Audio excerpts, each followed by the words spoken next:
Para você que gosta de automobilismo, tá no ar mais uma edição do Primeiro Stint. Essa daqui novamente levantando poeira, porque o convidado é muito especial, convidado que representou o Brasil muito bem no Rally Dakar deste ano. Tô falando do Lucas Moraes, terceiro colocado no Rally Dakar, o rally que foi o rally de estreia dele no Dakar, e vem contar um pouquinho pra gente não só dessa experiência, mas também de boa parte da carreira dele. Feliz de ter você aqui, Lucas. Obrigado pela tua presença. Valeu, Thiago. Obrigado pelo convite. Um prazer estar aqui no Primeiro Stint, nessa cadeira onde tanta gente bacana já veio também. Obrigado. Que legal, que legal. E, cara, assim, eu puxo pro começo do ano, quando começou a se falar do Lucas Moraes no Rally Dakar, é natural que você espere um bom resultado de um cara que é bicampeão do Rally dos Sertões, enfim, vinha com uma força muito grande para a prova. Mas terceiro lugar, cara, acho que foi acima até das tuas expectativas, não? Tô certo? Não, foi muito acima, porque quando você olha a estatística de quem vai a primeira vez no Dakar, não é muito favorável. Até falei, não vou olhar mais esse negócio, não. Mas foi realmente uma oportunidade incrível que eu tive junto com a equipe, né, com a Toyota Overdrive, de já ir numa equipe muito boa, com um navegador excelente, né, que eu fui campeão com o Kaique, né, as duas vezes nos Sertões aqui no Brasil. Só que para navegação de deserto, a gente precisou fazer um movimento e pegar alguém mais experiente, porque seria muito arriscado nós dois sem ter a experiência de deserto e os dois pela primeira vez. Então, acho que foi um movimento super acertado de ter um navegador também experiente, que foi o Timo, que inclusive já tinha ganho o Dakar em 2011, e realmente foi bem acima da expectativa, né? E como é que foi essa questão também, antes da gente entrar em outros detalhes, mas da própria navegação? Porque uma coisa é você navegar na sua língua mãe, né, na sua língua nativa, e a outra é você navegar em outro idioma, imagino que o inglês. Foi. Como é que foi essa adaptação? As provas que você fez lá fora ajudaram? Como é que foi isso? A gente fez 2 provas antes do Dakar para preparar e aí ali eu já vi que, por exemplo, nos Sertões as referências até são muito mais próximas que a gente fala, porque nos Sertões você imagina que a gente está sempre andando em estradas de fazenda, então você tem porteira, mata-burro, uma curva mais fechada, ponte, travessias de riacho, então é sempre muito em cima, é quase o Kaique até a gente brinca, ele não, tem hora que ele não para de falar, ainda mais no ritmo que a gente tem andado. E o Dakar, nessas corridas preparatórias, eu vi que era uma coisa mais, entre aspas, assim, espaçadas. E, claro, a língua não foi nenhum problema, o entrosamento com o Timo foi excelente.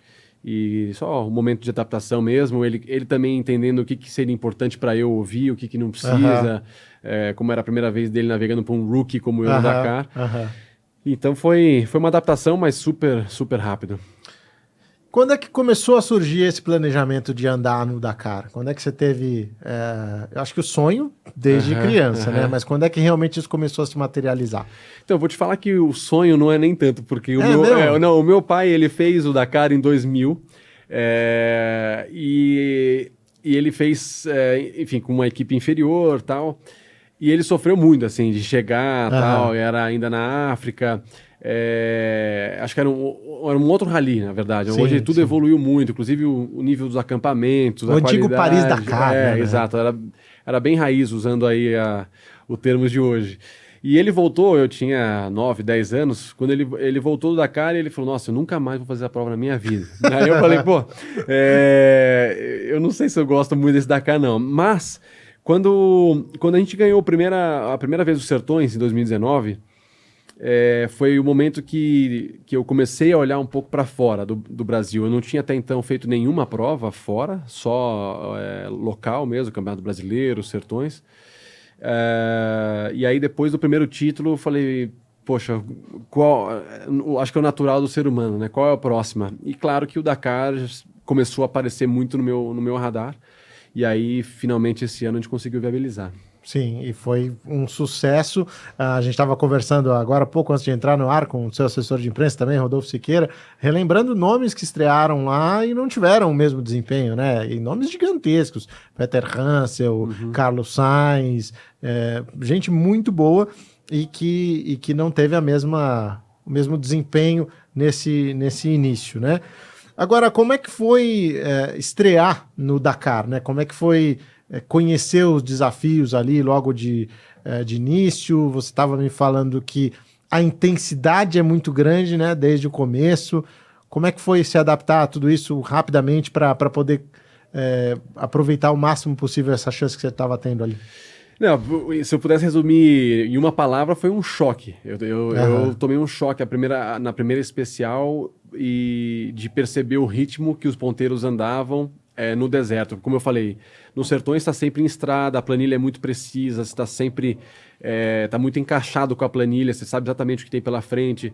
No Dakar, por ser deserto, a organização passa com o carro aqui. Você não está aqui exatamente. Normalmente você está um pouquinho mais para cá, um pouquinho mais para lá. Né? Então você não tem tanta precisão. É impossível ser tão preciso numa prova aberta como o deserto ou como o Dakar.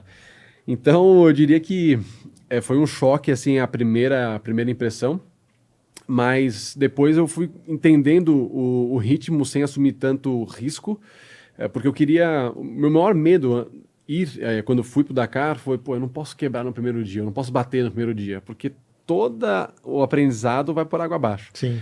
Então a gente começou a entender esse ritmo sem correr muito risco, e na hora que eu encaixei um ritmo ali entre os 8, eu diria, entre os 8 primeiros por etapa, eu falei, poxa, eu não estou tomando muito risco, o carro também não está sofrendo, e se eu ficar aqui, acho que vai dar para terminar bem. Então, mas eu diria que esse primeiro contato, primeiro dia, eu falei, não, andar no deserto, atravessando essas dunas desse tamanho, com esse ritmo, foi realmente muito impressionante. Como é que foi a receptividade dos outros pilotos lá? Um brasileiro, rookie, estreante, e andando já na cola deles ali, com possibilidade, pelo menos durante uma parte do rally ali, de brigar por vitória. Eu diria que ninguém estava entendendo muita coisa. Não, tem acho que vale mencionar, duas histórias bacanas. A primeira foi com um dos engenheiros da Audi, acho que no 6º dia ou 7º dia, o Dakar são 14 dias. No sexto, sétimo dia, ele chegou para mim em uma das largadas e falou, olha, para ser bem sincero, até hoje eu não te coloquei nenhuma parcial, porque eles comparam parcial por dia, né? Mas depois eu fui ver e é um negócio impressionante. Ele falou, agora eu coloquei você nas parciais. E uma outra história que foi bacana nessa linha de surpreso, por algum motivo o Sebastian Loeb teve um problema no dia anterior e eu larguei exatamente na frente dele no dia seguinte. E ele me passou na metade da prova mais ou menos e eu falei, é minha chance de tentar aprender. E eu dei tudo que eu tinha e a gente andou talvez uns 30 quilômetros juntos, até um neutralizado que a gente chama, que é uma espécie de posto de controle que você tem que parar às vezes para organização. E a gente parou, normalmente você fica uns 20 minutos parado nesse lugar. E aí ele saiu do carro dele, veio na minha porta e falou, você gosta de me seguir, hein? Se quiser, avisa que pode passar, porque a gente tem um sistema no carro que você aciona e o carro da frente tem que abrir. Aí eu falei, não, você tá louco, eu só tô nessa velocidade porque eu tô atrás de você, eu tô vendo você, né? Isso ajuda muito nas dunas, você saber que não tem um corte, que não tem, enfim, uma pedra. E aí ele deu risada, então acho que até o 6º dia ninguém estava entendendo muita coisa, de repente o pessoal começou a perceber que a gente estava ali para tentar ficar, pelo menos. E ficou, tá ali, trouxe um 3º lugar para o Brasil aí, o melhor resultado que a gente já teve na geral. E 2024, cara, tá chegando aí, estamos agora já no mês de outubro, como é que tá a sua expectativa? As coisas já estão encaminhadas, tá confirmada a tua participação, como é que tá? Não, tá, eu posso, de primeira mão, vamos dizer assim, confirmar pro Dakar de 24, não posso dar todos os detalhes ainda, mas acho que vai ser um ano bem, bem importante, assim, para minha carreira, e claro, o Dakar começa dia 5 de janeiro, e é isso, agora a gente tem algumas preparações, a gente deve fazer uma etapa do Mundial, provavelmente em Dubai, agora em final de novembro, daqui 1 mês e meio mais ou menos, e depois foco total no Dakar. Nem todo mundo imagina o que é um carro do Rally Dakar, que é, na verdade, um protótipo monstruoso, né? Então, conta pra gente um pouco do carro que você guiou, enfim, as características técnicas dele, e pro pessoal se aproximar um pouquinho mais dessa realidade. Claro. Bom, eu corro pela equipe Toyota, e é uma Toyota Hilux, né? Mas, obviamente, você tem a bolha de Hilux e uma preparação muito grande para fazer o tipo de prova que a gente faz. Porque você imagina que no Dakar você passa por todo tipo de terreno mesmo, óbvio que é muito mais deserto, mas você tem muita pedra, você tem estradas de terra também que você anda. Então é um carro que usa o motor V6 biturbo, é limitado por regulamento em 400 cavalos. Usa roda 37, então enfim, é um carro, claro, todo chassi tubular, e nós somos limitados por regulamento a 170 por hora de limite, né? Sim. Só que 170 por hora na terra, com um navegador te cantando, realmente é uma Fórmula 1, assim, é muito incrível. Até tem uma história curiosa que o Christian Fittipaldi andou comigo esses dias. É verdade, eu vi no Instagram. E ele falou, olha, tá aqui provavelmente uma das 3 coisas mais legais que eu já fiz, que foi classificar em Mônaco, em Nazaré de Indy e andar nesse carro. Caramba! Então, é o impacto que é andar num carro, é o Fórmula 1 do Rally, né? Tem tecnologia embarcada pra caramba, né? Muito, muito. Todo o sistema Motec, tudo. Enfim, é realmente um carro bastante desenvolvido e feito para isso, né? São carros de mais de €1 milhão, assim, por baixo. Você deve estar... Não, é perto disso. Perto disso. Então, para você ver o nível de tecnologia, nível de preparação. E já há alguns anos, esses carros vêm para o Brasil também, né? Alguns pilotos trazem carros dignos de Dakar aqui para os Sertões também, né? Exato. Você tem algumas equipes que correm nos Sertões com carros que, por exemplo, que o Loeb andou ano passado no Dakar e ficou em segundo. Eu corro com a Toyota aqui, então... É legal ver esse intercâmbio, entre aspas, mas você vê outras equipes também com capacidade de trazer carros desse, porque o nível para os Sertões eleva bastante. É como se você trouxesse um carro de Fórmula 1, para competir aqui no Brasil em outra categoria. Então é isso, você traz o topo do esporte a motor para dentro do país. E, bom, vamos falar de Sertões então um pouco. Acho que uma relação aí bastante grande que você tem com essa prova. E... se imaginou campeão dos Sertões um dia e bicampeão, no caso, agora, do Rally Sertões? Os Sertões... assim, o meu início como atleta profissional não foi nas 4 rodas, foi nas 2 rodas. Eu comecei de moto, fui piloto de motocross, supercross e tal.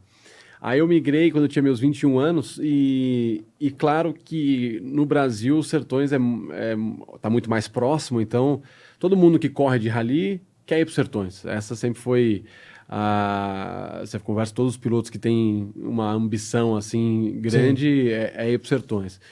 E aí eu fiz o caminho de Mitsubishi Cup, lá com Giga, fui bicampeão da Mitsubishi Cup, migrei para o Campeonato Brasileiro, fui fazendo aí as categorias de base, vamos chamar assim,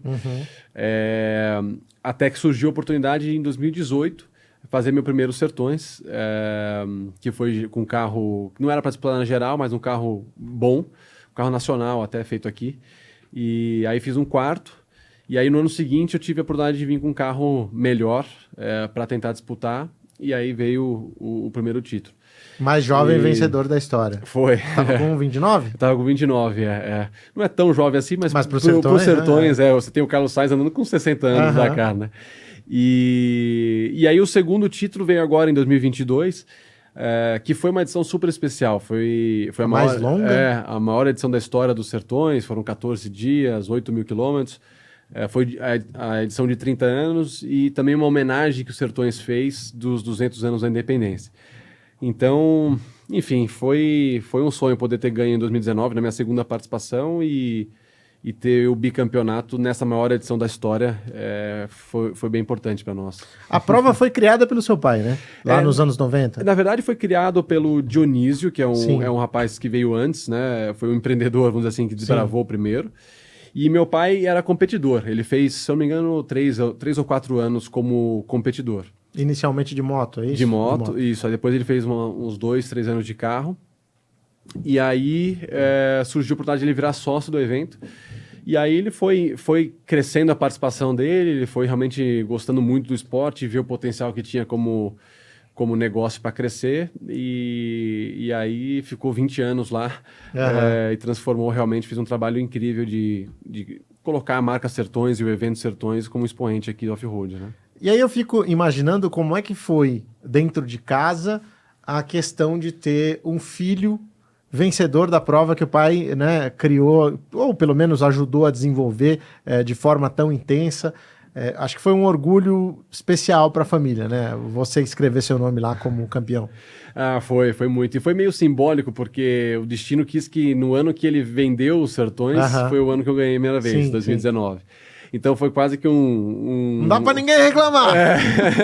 Foi um fechamento de ciclo bem legal para ele e para mim. Estava no meu segundo Sertões.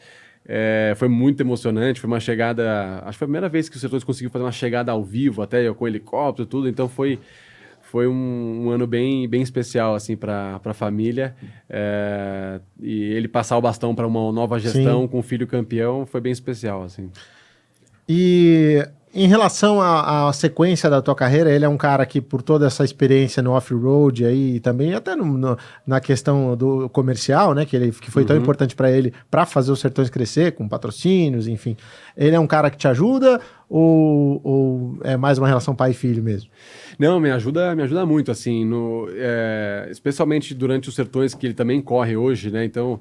Até esse ano a gente não conseguiu vencer os Sertões, mas a gente ganhou o Super Prime, que é ali o evento inicial. E aí o Super Prime acontece com os 8 melhores do prólogo, e aí é o formato mata-mata, quartas de final, semifinal. E nas quartas eu cometi um erro e ele desceu do caminhão e falou, mais smooth, mais... E era exatamente o que eu tinha pensado. Eu falei, pô, tamo em sintonia.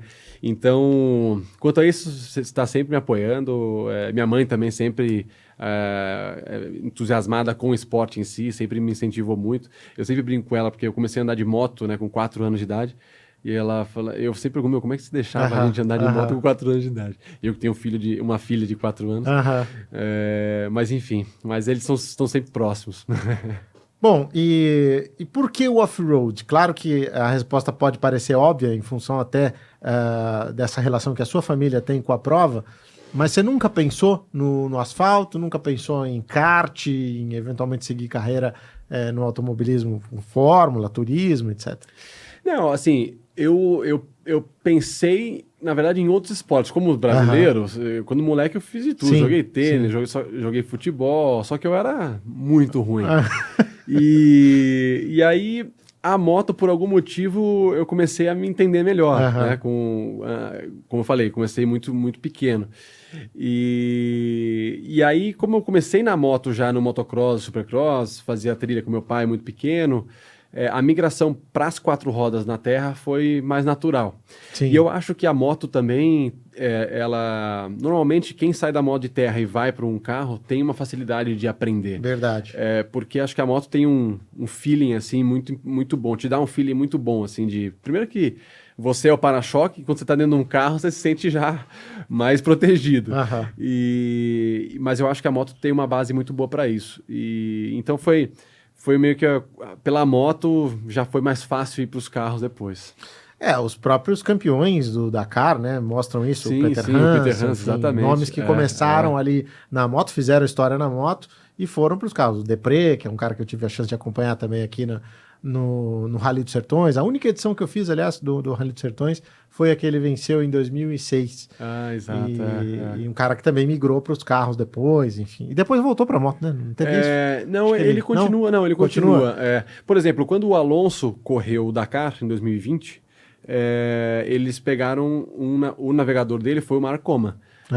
Que foi pentacampeão do Dakar de moto. Sim. Então acho que também para ter essa noção, né? Acho que um piloto de moto navegando para você ajuda muito em termos de visão, né? Então foi interessante o Alonso correu inclusive com a Toyota também. Isso é uma coisa que no automobilismo a gente não vê, porque é uma transição muito mais complexa. Por exemplo, o campeão mundial, o único campeão mundial de motos e de carros, né, de Fórmula 1, foi o John Surtees lá em 1900 e bolinha. Então, anos 60 ainda. Então, realmente não é uma coisa tão simples, não que seja simples no off-road, claro, mas é mais comum de ver do que no asfalto, né? Essa migração no asfalto, ela é um pouco mais complicada.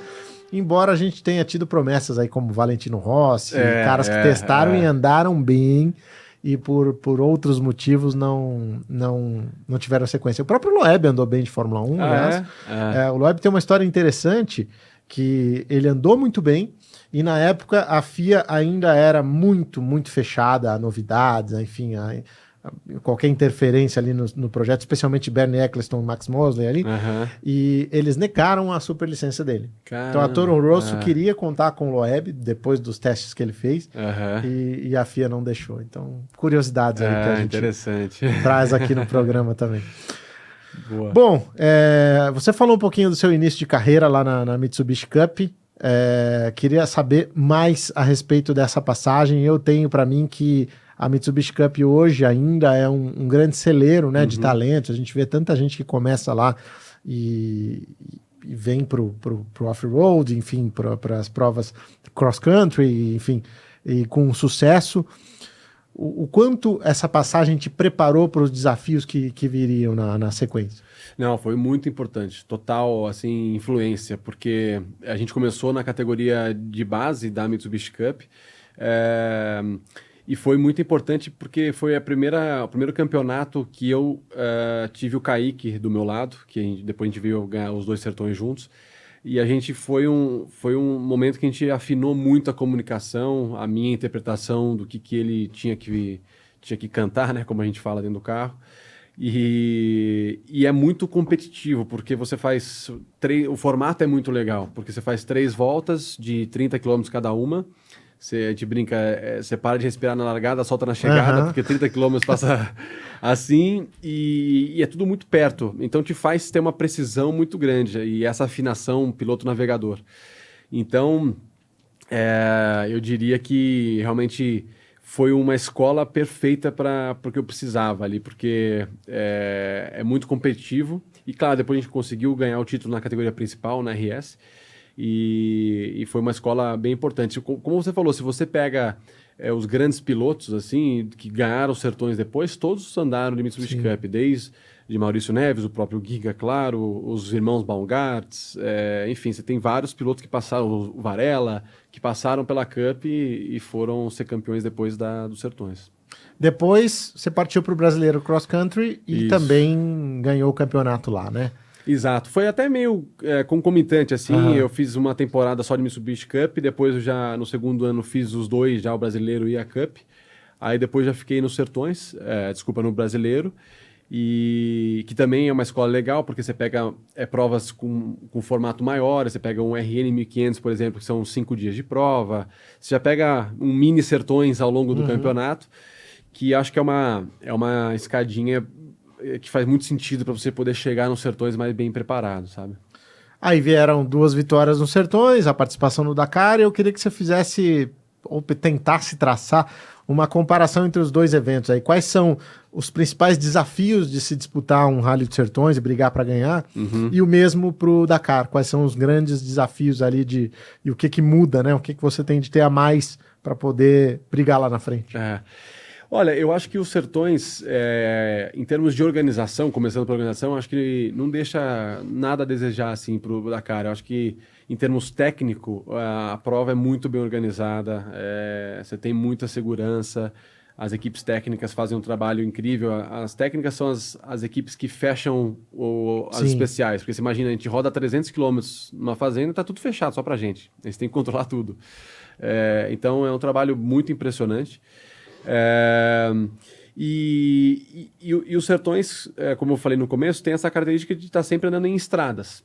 Então, a planilha é muito precisa, e você pode acreditar bastante no que o navegador, confiar muito no que o navegador está falando. Inclusive ângulo de curva, às vezes o navegador consegue cantar.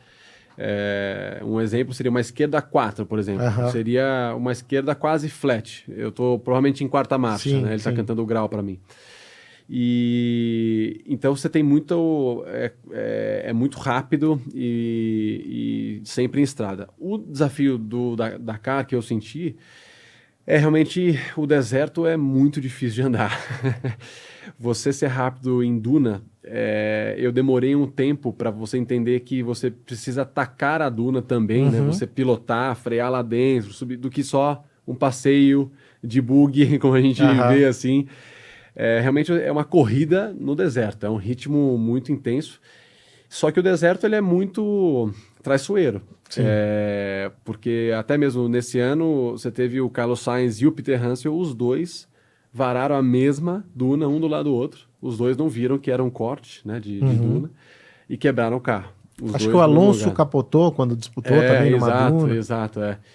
E então, realmente o deserto é o que faz a coisa ficar no Dakar muito difícil de você ter essa leitura o tempo todo e manter um ritmo muito forte. Você corre muito risco, né? Você assume muito risco. Então eu diria que são essa aí um pouco a diferença. E como é que você fez para conseguir pegar essa mão aí? Tinha alguém que podia te ajudar? Algum piloto passava a dica ou isso aí não existe? Vai lá e se vira, meu. Não, as duas provas que eu fiz antes foram muito importantes, porque eu vi que eu não estava tão longe em termos de velocidade assim nessas provas, mas era muito difícil eu conseguir imprimir esse ritmo sem ter nenhum carro na minha frente. Sozinho, o meu ritmo diminuía, porque eu ficava com mais receio. Quando eu via alguém na minha frente, bom, eu sei que ali não é um corte, eu sei que não tem uma pedra, aquela coisa toda que eu mencionei. Então, essa dinâmica eu fui pegando e eu fui tentando aproveitar ao máximo. Por exemplo, teve dia que o Matthias Ekstrom da Audi me passou, a gente foi 60 km um colar no outro, até o final. Teve um dia que o Nasser largou atrás de mim, me passou, andei uns 40 km com ele. Então eu fui tentando aproveitar essas oportunidades de aprender. Teve esse dia do Loeb. Então, enfim, foram os momentos que eu pude ver como eles andam e me ajudou muito a ter um terceiro lugar depois em especial no Dakar. Depois fiz quarto e deu terceiro na geral depois. Bom, agora pensando para esse próximo ano, você acha que você chega já com a experiência do ano anterior e isso já vai ser suficiente para que você tenha um rendimento parecido com o que você teve? Ou muda tudo? Porque por se tratar de um rally, você chega lá e as coisas são novas, as propostas são novas, às vezes o trajeto é outro, às vezes não, quase sempre o trajeto é outro. Então, o quanto esse primeiro ano vai contribuir ou começa tudo do zero de novo? Não, do zero, sem dúvida, não começa assim. Eu entendi muito a prova, a dinâmica, a região. Como você falou, o traçado muda, mas as regiões são similares. Então, você sabe o que esperar no norte da Arábia Saudita versus no sul. Então, ter vivenciado isso, os 14 dias, tudo foi super importante para isso. Agora, a realidade é que a barra ficou alta, né? E repetir esse terceiro lugar é difícil, mas assim, quando você coloca o capacete, nós somos pilotos profissionais, a gente vai dar sempre o melhor. E eu não tenho dúvida que, como piloto brasileiro, não só eu, mas outros que correm os sertões, têm condição de ganhar um Dakar ainda. Então, sem dúvida, eu espero continuar construindo esse caminho para eventualmente ganhar uma vez. Qual foi a maior dificuldade que você enfrentou no primeiro ano ali? O susto ou o perrengue ali que você falou, e caramba, agora saiu do controle. Então, eu diria que no segundo dia foi um momento crucial da prova, que inclusive foi onde o Loeb perdeu muito tempo e outros nomes importantes. Que foi o dia das pedras, como ficou conhecido, e a gente só anda com 2 steps no carro, né? E nós que trocamos, se tem algum furo, obviamente piloto e navegador que troca. A gente troca super rápido, em 1 minuto e pouco a gente troca, mas desce e troca. Não é um segundo igual a McLaren. 1:80. A gente faz em 1 minuto, recorde. mas é bom também, só para 2. E esse dia eram 420 km de especial, de trecho cronometrado, e só andando em cima de leito de rio, com muita pedra. E no quilômetro 15, mais ou menos, a gente furou um. Então a gente só tinha um step para andar 400 km. E aí, acho que entra um pouco da experiência também. Ele falou, olha, eu acho que se você só passear hoje, outros vão ficar sem pneu. Olha isso. Você vai perder os 2 steps, você não tem como trocar depois. E dito e feito. E a gente começou a passar daqui a pouco o Loeb sem pneu, pedindo pneu no meio da especial. Enfim, Titi Henrique é um cara muito conhecido também, vários caras tops. Então, eu diria que não foi um perrengue físico, mas foi um perrengue de você ter cabeça E você vê outras pessoas te passando. Vários carros que tinham condições nesse cenário melhor passando, os bugs, né, que são 4x2, eles podem inflar os pneus. Então, os bugs passando e você, caramba, Na manha vou ali. manter aqui, eu vou chegar só. E foi super importante. Daquele dia a gente foi para oitavo, a gente saiu 12º para oitavo na geral e foi ganhando mais momentum. Assim, Sim, né? sim. Agora, outra pergunta a gente curte muito o rally até pelas paisagens, né, os lugares que eles passam, né, os rallies passam, e essa pergunta é mais abrangente, ela não é só do Dakar, tá? É de todas as provas que você disputou também. Qual o lugar mais espetacular, assim, que você já pilotou? Você falou, caramba, que bateu aquele negócio, não acredito que eu tô aqui. Olha, eu diria que os Sertões, ele mostrou, vamos assim, para o Brasil os cânions do Viana, que são os cânions que ficam no Piauí, perto de Bom Jesus. E foi uma região muito, muito bonita. Foi o único lugar que eu lembro de estar pilotando, concentrado e dar uma olhadinha assim, caramba, aqui você está andando no meio de um vale. Assim, foi realmente um lugar muito impressionante. Viralizaram algumas fotos desse lugar. Tive a sorte de ganhar a especial também passando por lá. Mas foi um lugar que se marcou bastante. No Dakar é diferente. Sim. Mas ao mesmo tempo, na Arábia Saudita, claro, eu nunca fiz em outro lugar, mas na Arábia Saudita tem lugares incríveis, assim. Cidades milenares, com aquelas rochas incríveis, com desenhos na rocha que você passa. Então são belezas diferentes. Cenário de filme. Né? Mas também espetacular, né? O que eu gostei muito do Dakar é a imensidão, porque, como eu falei, no Sertões está sempre em estrada. No Dakar você pode abrir um pouco mais a curva, você pode fazer mais por dentro. E não é assim, você pode fazer 1 quilômetro de diferença de um lado para o outro, porque está no meio do nada. Então, é bem divertido. Ô Lucas, e que outros perrengues aí que você passou que você pode contar pra gente aí nessa sua trajetória? Olha, eu diria que no Dakar teve uma das coisas que é muito diferente no Dakar é realmente o subir e descer de duna, né? Parece muito o mar. E quando você conversa, até quando eu conversei com o Nasser antes de começar, ele falou, parece realmente você está no mar, você tem que entender onde as ondas estão quebrando e você tem que achar o melhor caminho. E numa dessas, e o mais engraçado disso é que na minha melhor especial, que eu fiz terceiro de resultado na especial, foi também a especial que eu passei mal, de motion sickness, né? Nossa! De ter que parar o carro, fazer o que eu tinha que fazer e voltar, porque foi a primeira especial dentro do que o Dakar chama de Empty Quarter, é a região sul da Arábia Saudita, na divisa com os Emirados e Omã. E aquela região é só duna, não tem civilização, é só duna. Sim. Tanto é que a gente dormiu acampado. E então você subia muita duna e descia. Então você via o céu, via o chão, via o céu, via o chão. Até que uma hora eu não aguentei. E aí depois eu fui descobrir que muitos usam um adesivo contra essa questão de náusea, enjoos. E depois eu fui ver, inclusive, pilotos de ponta usam isso aqui. Aí é um adesivo que você coloca aqui no ar, eu falei, pô... Ninguém avisa, né? Deixa! Aí eu pedi para um companheiro de equipe, vai entre aspas, ali na equipe, e aí ele me arrumou, os últimos 4 dias, passei zerado. E você, como piloto, evidentemente, eu acho que nunca deve ter notado nenhuma tendência a isso, porque tem gente que de fato tem, né, ali, náusea em qualquer movimento mais brusco e tal, mas piloto não, né? Não, então, nunca passei nem perto, assim, a não ser quando faz muito esforço, nos Sertões, por exemplo, eu fiquei, o ano passado, quando a gente ganhou, eu perdi a direção hidráulica do carro, faltando 200 km para acabar a especial, então eu fiz 200 km sem direção hidráulica, e quando você tem direção hidráulica e perde, às vezes a pessoa, pô, mas eu tenho um carro sem direção hidráulica, vou tranquilo. Mas quando você tem e perde, ainda mais o tamanho do carro, pesa 2.000 quilos, e aí eu cheguei muito mal, depois de 200 quilômetros eu cheguei, e aí por tanto esforço, aí eu tive que fazer também, sair, eu falei, ó, preciso... O baldinho, traz o baldinho. Traz o balde, porque não tô passando mal de desidratação, de tudo. Mas eu nunca tinha passado essa de enjoo como se fosse lendo num carro, né? Que foi a sensação que eu tive no deserto. Mas, enfim, foi uma lição bem aprendida, agora sempre com adesivinho para andar em duna. Mas é bom demais. É isso. Lucas, obrigado aí pela sua participação aqui no Primeiro Stint. Desejo toda a sorte aí nessa nova etapa e no próximo Dakar. Imagina. Obrigado, Thiago. Foi um prazer participar aqui. Obrigado a todos aí. Torçam por nós aí no Dakar e vamos em frente.